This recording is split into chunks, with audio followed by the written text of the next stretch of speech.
Good afternoon, everybody. This is Lorraine, Alternative Homesteading. It's Monday, November 18, 2024. And today would have been my mother's 86th birthday. But in 2021, in March, the criminals decided again to give her a seizure in her sleep. So when she woke up, she was totally discombobulated. And her partner, who she'd been living with for years, was so scared. He called the EMS, and they came and they brought her to the hospital. And I spoke to her. She sounded fine. She was just really confused about what happened. And she had a slight cough. I mean, the reason she had the cough is because during that time in 2021, people were kind of forced to wear a mask, a face mask. And it turns out that my mother's face masks were made out of polyester. And when I brought them home after she deceased, I discovered that they had all kinds of weird kind of black particles embedded in the fibers that she was inhaling all those months, mixed with her facial cosmetics, etc. But after I spoke with her when she was in the hospital, she sounded fine. She sounded fine. She just wanted to go home. She had a slight cough. They tested her for pneumonia, no pneumonia.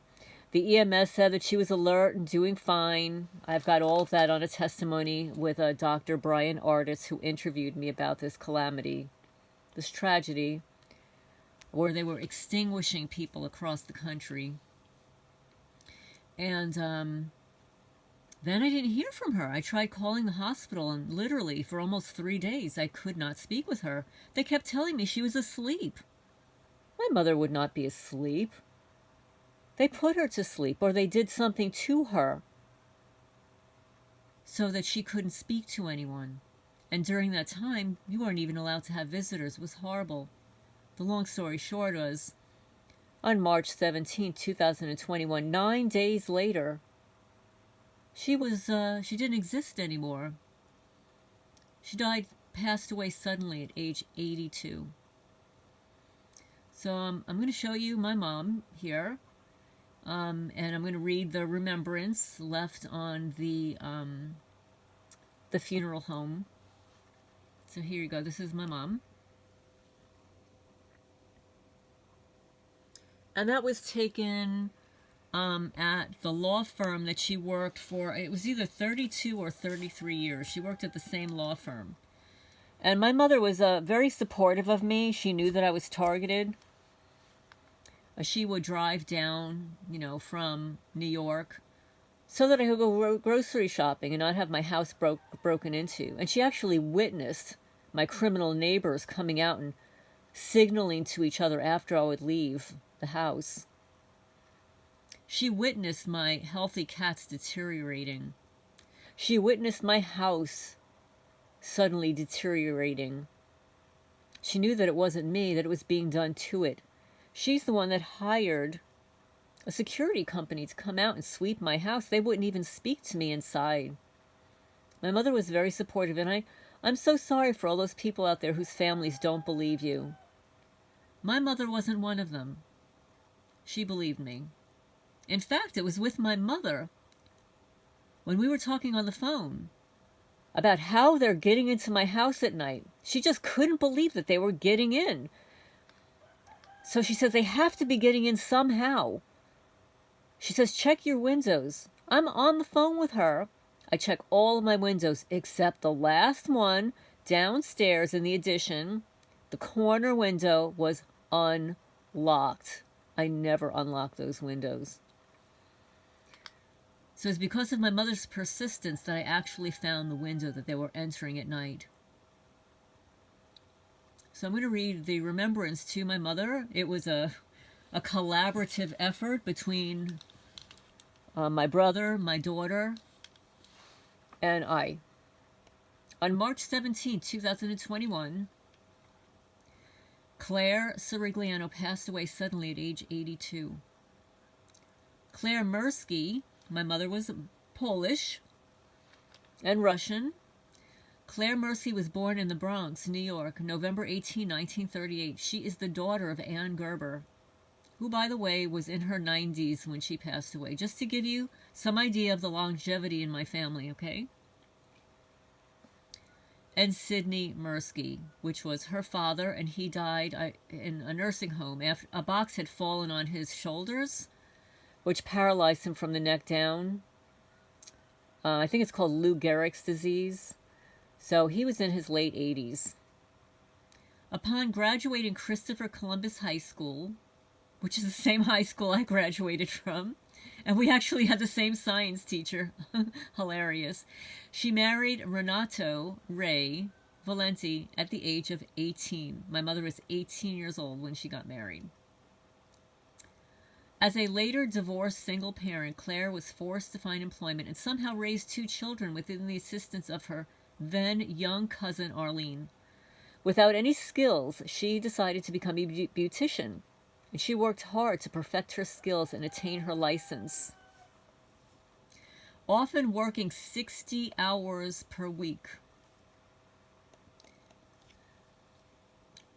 While raising 2 children, Claire regularly had lines of people waiting for her, while other hairstylist seats were empty.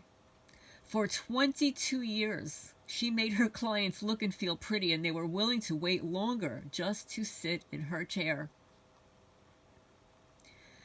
She was the proverbial protective mother bear who would do anything for her children. Even though her work schedule was hectic, she always managed to attend parent-teacher conferences, award ceremonies, school plays, and even fly across the country. After moving from the Bronx to Yonkers, Claire interviewed for her dream job at the law firm Griffin, Letson, Coogan, and Veneruso PC, located in Bronxville, New York. It is here that she spent the next 32 years being the face of the firm. No one that passed through those doors was a stranger. Claire greeted everyone with a smile and sometimes a big hug because that's who she was. All her co-workers were her family, and she exhibited that bond by never failing to lend an ear, offer to help, advice, and made even the most difficult of work days fun with her endless stories. She will be profoundly missed by all of them. Her friend Phyllis, who I heard from this morning, writes, Claire was a classy lady with a heart of gold. She loved life. The bon vivant belle of the ball. Claire had it all. It was the way she carried herself and interacted with people that set her apart. She was the face, heart, and soul of the law firm, always there to help, lend an ear, teach, comfort, or advise anyone who needed it. She gave freely of herself without a question. She'd make you laugh when you needed a laugh and cry when you needed to cry. Claire was dependable, reliable, empathetic, loving and kind, supportive, warm, engaging, introspective, and generous to a fault.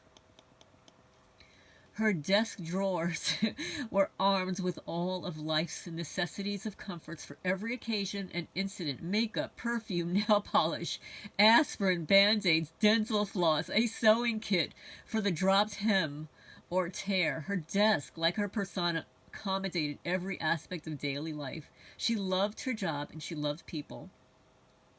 Anyone who stepped into the GLCV reception area, she treated as though they stepped into her own living room. There was no doubt they felt welcomed and at home when they stepped through the doors, and she took them under her wing. And they loved her back. Her desk was always graced with flowers or goodies from clients showing their appreciation for her care and attention. Claire also worked part-time as an executive assistant at the Generoso Pope Foundation, Tuckahoe, New York. Her granddaughter Dana was the pride and joy and light of her life. According to Dana, she was always so supportive of everything I ever did. While she was 82, she had the youthful spirit and energy level and health of someone 25 years younger. I think many of her acquaintances will be shocked to learn her age. I've always admired her positive energy and friendliness towards everyone she would meet. She was always diligent about her health and cleanliness and had no pre-existing health conditions. Her passing comes as a shock to our family, and I will miss her so much. Claire left behind a lifetime of love she generously shared with who knew her. She had a unique way of remembering the smallest details of everyone's life and showed a deep caring for their concerns. This trait was ever present even under the most difficult circumstances. She will be remembered as energetic, charismatic, smart, intuitive, classy, kind, generous, vibrant, witty, and gracious, and a heart filled with love. She was preceded in death by her parents, Anna Gerber and Sidney Mirsky, and her former husband, Renato Ray Valente. She is survived by her partner Ronald, her daughter Lorraine, her granddaughter Dana, son Raymond, and his daughters Alana, Sarah, her older brother Bernard, who has now since passed away, her cousin Arlene, her husband David, Arlene's daughter Allie, and her husband Michael, her many friends and colleagues, and her rescue cat Lila. Please feel free to share any favorite memories or photos with the family here. Celebration of life services remembering Claire are pending at this time. Yet family and close friends will be notified of plans once they are finalized. In lieu of sending flowers, please consider donating to her favorite charity, which happened to be my charity in her memory. So I'm going to show you some photos of my mom. So here she is. This is her in Hawaii attending my cousin's wedding. Okay, we're just going to scroll through these a little bit so you can see a little bit. This is my mother and her partner Ronnie, who has subsequently been hijacked by his son and daughter-in-law, both Scientologists. They stole my mother's cat, who was willed. Everything was willed to me. And because Ronnie continued to live, they decided to steal everything that my mother left to me, left behind. My mother creating her will, thinking that he was going to pass before her because he was older and more frail and less healthy. But she was deliberately exterminated. And here she is with him again. I don't know whose little dog that is. That's my mother's cat, Peaches, who passed away. What they did to Peaches is they blinded her. While my mother was at my house helping me, somebody entered her house and blinded this cat. That's my I don't know who these people are. Oh, so this is my daughter. We crack up about this picture because she hated wearing these ballet costumes. She absolutely hated it. And maybe this was just like a Freudian subliminal slip. Get me out of this costume. So let me just scroll and get some other photos. Okay, here she is again.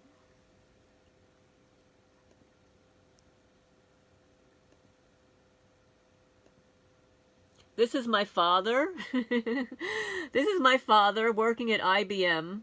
He was a draftsman. And back in the day, before all you kiddos out there had computers and design software and stuff, my father drew the prototype designs for all the research scientists by hand. And here's my father in the Bronx, looking snappy. Here he is I don't know, pretending to be a gymnast. And there's my mother on the right, and that's little old me. That's me in the middle there, and my father looking like, what the hell do I do with this kid? And my godfather behind him. So you can see my mommy there. And that's me and my brother. That's me looking like, don't take my picture. This is the old picture. There's my mom and me and my grandfather. There's my mom. She looked like Elizabeth Taylor. There she is. Cute little push-up pointy bras. There's my mom right there. Her father, and that is her brother, who has passed away now as well. There's my mom and my brother. Oh, that's my cousin Allie. She's a lawyer. Kiddos. Here, everybody. You want to see my ex-husband? Here he is. Bastard. That's my ex-husband, and yes, he's very tall. He's very tall. And there's my mom. There she is. This is at one of my daughters. I think a high school graduation, and that's my lovely. That's my kiddo, and here's my father again in the Bronx. I don't know, that's an upside down picture or whatever. Let's see if we got here. And there, we're back here again. So anyway, I just wanted to remember my mother on her birthday. She would have been 86 years old today. And thank everybody for listening. I'm sure you have parents that have passed as well.